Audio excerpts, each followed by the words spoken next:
We have been at prevention. We always start at prevention. In the class, I will not move on until everybody has prevention. Because if you get prevention, by the time we get to discipline, most of the problems you're dealing with are gone. Right? Am I lying?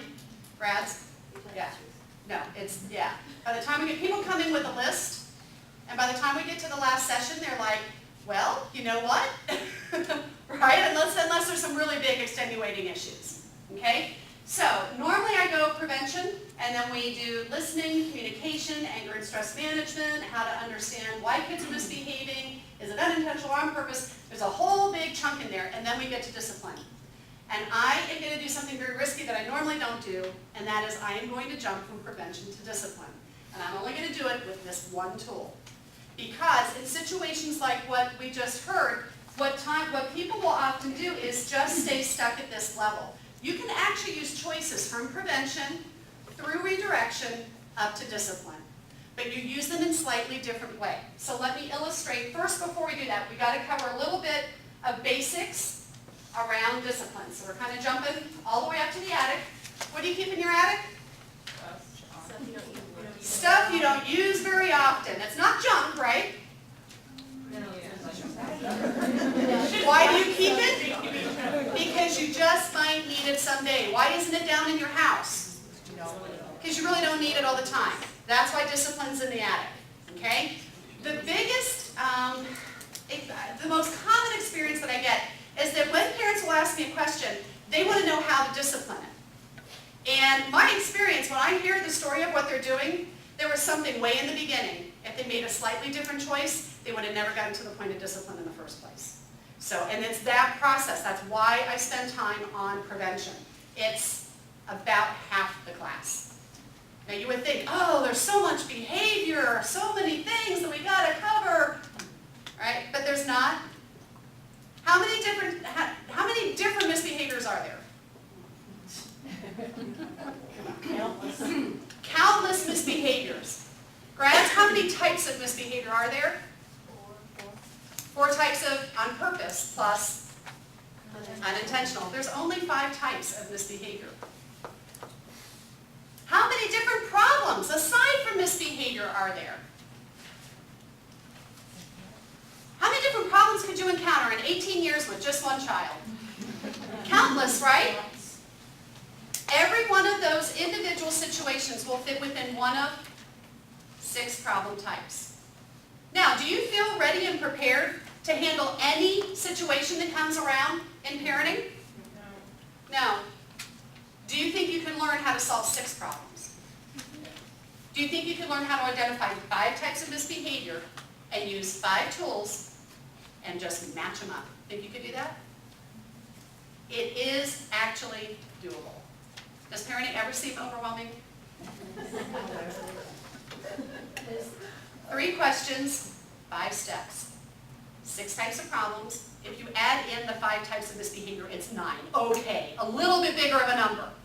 Is 9 still doable? Yeah. So, to go from prevention up to discipline with just this one tool, let's cover a couple of basics about discipline. Because in the Parents Toolshop, there are certain times where we got to stop and we got to say, wait a minute, we've got to establish common definitions. Because when we're out there in the world, you can have a conversation and people might have a different meaning, and then you think you're agreeing, but you're really not, or else you get into an argument. Well, and actually I can relate to this. My husband and I, when we first met, of course he had a completely different upbringing than I did, and I had certain definitions. And we would have conversations. I'll never forget, we drove up to Cleveland one time.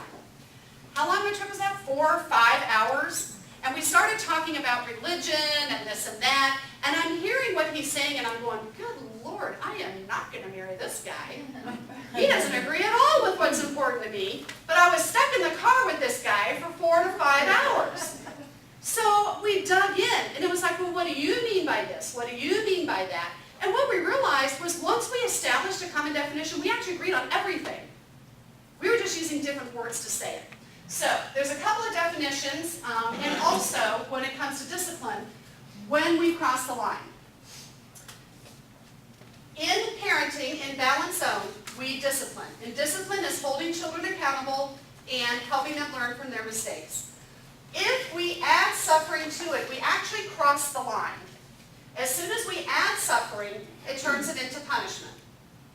If that punishment causes harm, it can be considered abuse. So here's the clear lines. Over here, in permissive, it's just generally not disciplining enough or not disciplining at all. Okay? So, and actually I think that was one of the questions somebody submitted, like how do I know when I'm crossing the line, or how do I know when it's discipline versus punishment? So that's one thing. So let's define what discipline is. Discipline teaches from mistakes. Punishment focuses on imposing suffering for mistakes. It can be very mild, from a guilt trip. You're a bad kid for doing that. That'd be very mild, but technically that would be punishment. Obviously, anything that imposes physical suffering would be over in the category of punishment. Not that it doesn't stop kids from doing what you don't want them to do, but they're really not learning from the mistake. They're just paying for the mistake. There isn't always, yeah, they learn not to do it. They don't do it so that they don't experience the suffering, which is different than not doing it because I understand why it's wrong. I understand what to do instead, and I'm now self-disciplined in making choices. So the overall lesson that we want children to learn is that they have behavior choices. Whatever they choose, they will experience the outcome. So if we can help them understand the outcomes of their choices, if you choose this, if you choose to play on the sidewalk, you'll stay safe. If you choose to play in the street, you could get hit by a car.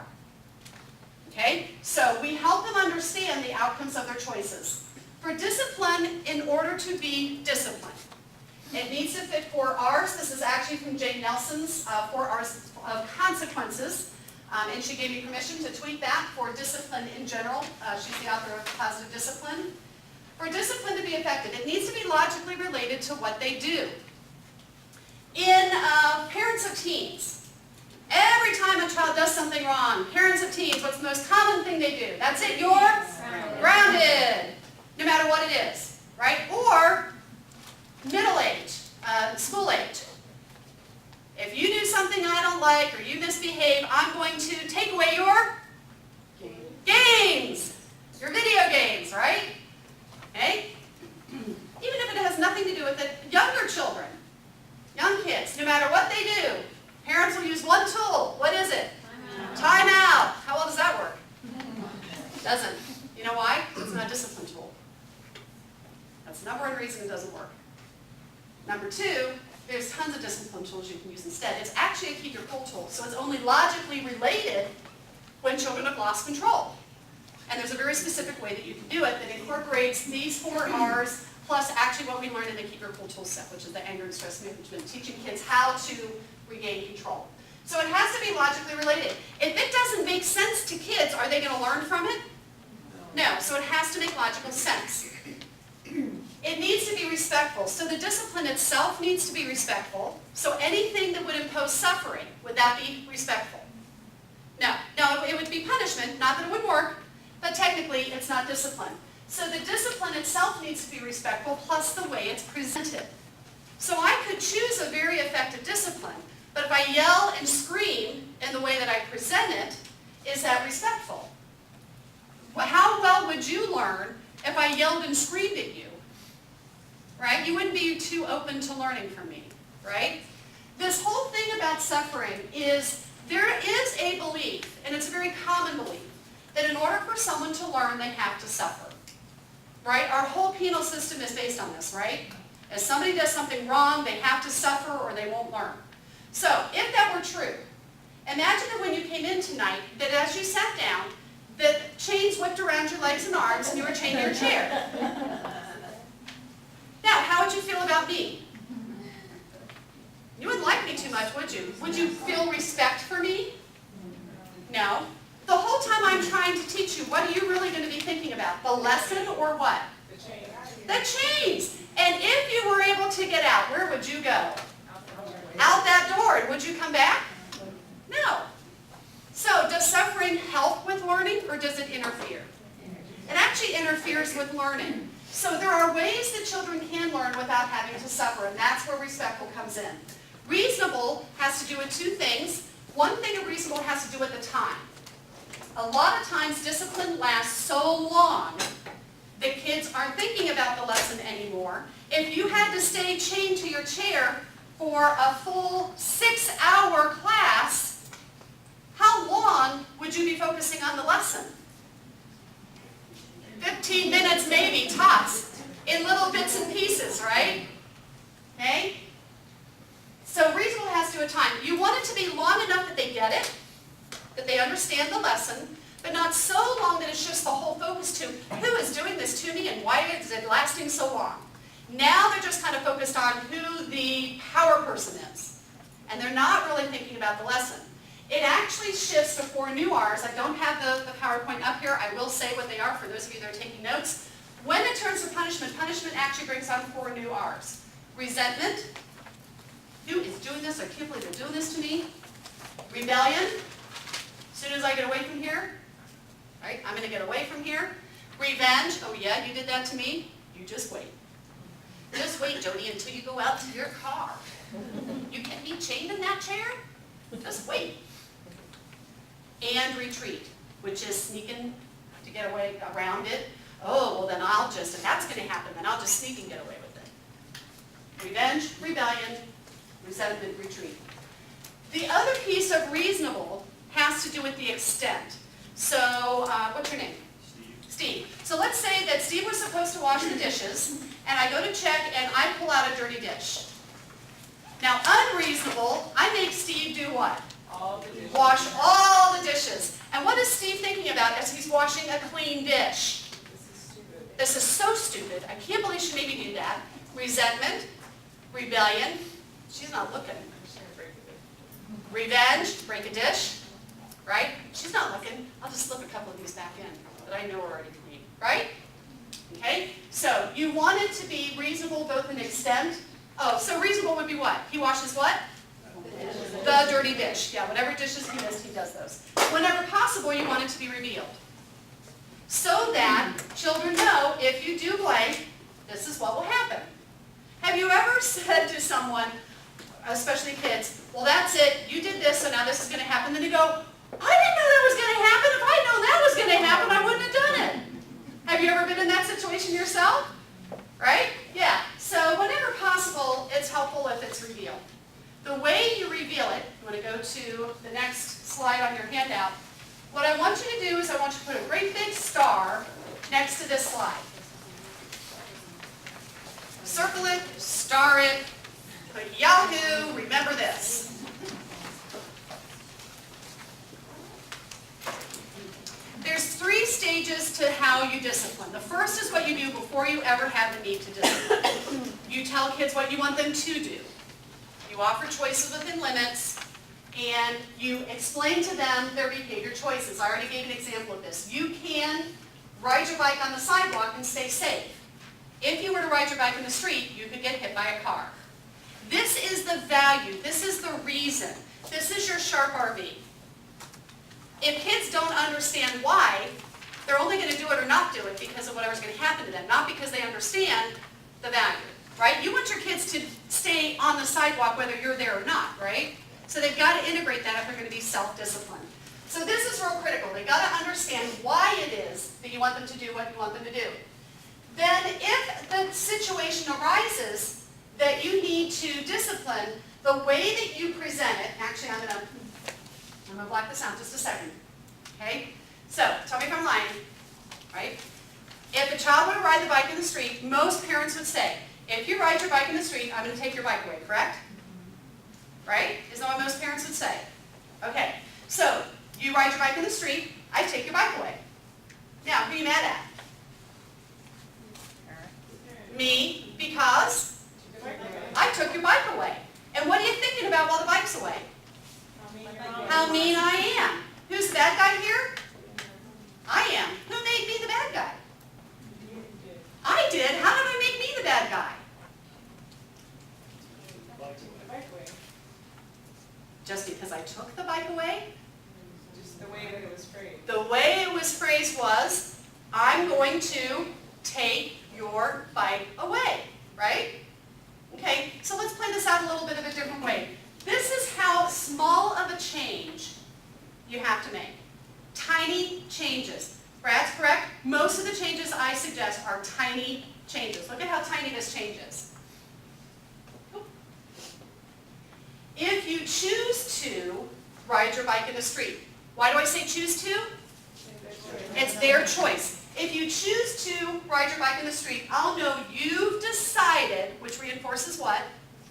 It's your choice if this is going to happen or not. I'll know you've decided to give up your bike. Now who's responsible for going away? They are. Until, and then here's where that reasonable comes in. If it happened before dinner, it would be just till after dinner. If it happened after dinner, till the next day. Until after dinner. If you choose to ride your bike in the street, I'll know you've decided to give up your bike or put it away until after dinner. So let's say that happens, and you say, I see you've decided to put your bike away. And the first way we'll play this out is that they go, okay. Now, I promise you, your kids aren't going to go, okay, thank you for disciplining me. I'll put that bike away right now. That ain't going to happen. But they might go, all right, because they knew, right? If you say this, I see you decided to put your bike away. All right, but we'll say for the first round that they're putting it away. The bike is away. What are they thinking about? Okay, then it was their choice. After dinner, they're going to get it back. Anybody a bad guy here? They are. Who, if they're angry with anybody, who are they angry with? Themselves, because they had a choice, right? Did you take it away? No, they realized if there is blame, and I'm a non-blame person, but if they were going to blame somebody, who'd they be blaming? Themselves, as opposed to you're the bad guy, you did this to me. See, the thing about, if they can blame you and say you're the bad guy, then they don't have to take responsibility, right? You're the one who's doing this to me. You are so mean. Don't take it away. You guys are the bad guys. You're not being a bad guy by being a parent, by being a responsible parent. They need to accept responsibility, and we need to hold them accountable. So instead, let's say they don't. Let's say you go, I see that you've decided to put your bike away. No, don't make me put the bike away! Right, you've all had the meltdown. This is when you need to use what I call the freak out phrase. When your kids freak out, this is your phrase. Okay? Your freak out phrase is, you'll have another chance after dinner to show me you can, and what do I want them to do? Ride your bike on the sidewalk. You'll have another chance, which de-escalates. Okay, I'll have another chance. Not focusing on what's going away, focusing on what's coming. As soon as, after dinner, to show me you can, and what's the last thing they hear? The behavior you want to see. So what are they thinking about? What they need to do when it's over. Okay? You'll have another chance to show me you can. Okay? So if it happens that way, then you have a freak out phrase that you can use. All right? Now, let's say you say, I see you decided to put your bike away. And they say, I don't want to put my bike away. Now, so a lot of parents do what? Well, then I'll just put it away for you, right? Now, if I just put it away for them, what have I just stepped into? What role have I stepped into? Now I get to be the bad guy again, right? But all you do is you take the language of choice and you apply it to the next step. Well, either you can put the bike away and have it back after dinner and be responsible for your own behavior, is basically what you're communicating there. Or if you choose to have me put your bike away, in parentheses, I'm being responsible for your behavior, then I know you don't really want it back until tomorrow instead. So if they are accountable for their own behavior, it's as soon as possible. They're not exempt. You don't say, oh, well, if you do it, you're off. Because they still may be held accountable. But if you make me responsible for what you're doing, then it's going to last longer. Because ultimately, who do you want to handle it? You want them to be responsible. They're baiting you to get back in the bad guy role. Because if you can get in the bad guy role, then they can be mad at you and you get the blame. So don't bite the bait. Just give them a choice. Either you can put it away and get it back after dinner. If you choose for me to put it away, I'll know you don't want it back until tomorrow. Now you notice again that slight change. I'll know that you don't want it back until. See how that sounds different? Well, fine, then I'll just put it away until tomorrow. Isn't that what most of us would say? Okay, small change, but do you see the big difference in the message that they're getting with just that little change? Okay, so to take one example all the way from prevention up through discipline, let's use the example of you've taken your 4-year-old to a restaurant. We won't debate the wisdom of that choice in the first place. You've taken your child, you want to take your 4-year-old to a restaurant. So from a prevention standpoint, what are some things you could do to prevent a problem if you were going to take your 4-year-old to a restaurant? What are some things you could bring and do ahead of time? Okay, you can do a rehearsal. And what would you be rehearsing? The behavior you want to see, right? You don't say, now when we get in this restaurant, don't run around, don't yell, right? Okay, I want you to sit still, be quiet. What else would you bring? Coloring books and things for them to do, okay? All right, so you come in and you sit down and what's the first choice you're going to offer the child? You can? Choose a seat. Okay, all right, I could choose a seat, so I picked a seat, okay? I'm talking to everybody and getting up, trying to run around. What choices can you offer me? What's your bottom line? I need to do what? You need to sit and be, okay? And what can I do that would be sitting and be quiet? You can color or look at a menu, okay? So you presented me, you're at prevention, good job. But I'm not interested in that. I want to talk to the people over here and I want to be really loud and I'm about ready to get up. So what's the bottom line? What are you thinking now needs to happen? Okay, maybe divert his attention. Okay, so what might be a new choice? You can sit quietly and color. Did somebody say scissors? I said play rock, paper, scissors. Oh, rock, paper, scissors! I was like, oh gosh, I'm going to have to say I don't approve of giving the kids scissors at this moment. Rock, paper, scissors. All right, we can play that. Rock, paper, scissors. Okay, all right. So, but that isn't enough. I'm getting more and more disruptive and I'm bothering everybody else. What do you think might need to happen? I need to go sit in the car. Might we need to take a temporary break? Okay, maybe just a walk outside. Especially kids have a hard time waiting, so this isn't like you have to give up your whole dinner and leave, right? But like maybe we just need to take a break or maybe distract them or whatever. So if I continue to fuss around, okay, you can say you can either sit quietly and play with your fill in the blank, or maybe we need to go and walk around a little bit. I don't answer anything. I just keep talking to somebody else, being really loud. What have I just decided? I think we need to go for a walk. What are my new choices? How are we going to go for the walk? You gonna walk or am I gonna carry you? Okay, do you want to walk or am I going to carry you? You wanna hold my hand or God's hand? Okay, and I don't answer either one. I just still keep doing what I'm doing. So I've just decided what? You decided we're not going to carry. Okay, so you reach out your hand, and I do the rag doll, right? So now you know for sure what have I decided. So you pick me up and you carry me out, and I'm kicking and I'm screaming, and you're embarrassed again. Who makes you embarrassed, by the way? Exactly. So you're embarrassed because everybody's looking, and then you go, you know that Toolshop lady, she's full of, oops, gotta keep this G-rated. Here I am, carrying this kid out, kicking and screaming. I gave this kid a bunch of choices. I saw that lady over there do it, and she didn't give that kid no chances. She picked that kid up, dragged him to the bathroom, and I heard what she did in there. So why am I wasting my time giving all these stupid choices? I said what? 6 things? She said 1. Why bother doing all these choices? Why bother? You still ended up carrying her out, kicking and screaming, right? Ah, you guys play charades? On the nose. Who made the choice to be carried out? She did. And she knows it. So the next time you say, you can either sit quietly or I'll know that you've decided to leave. What does she know?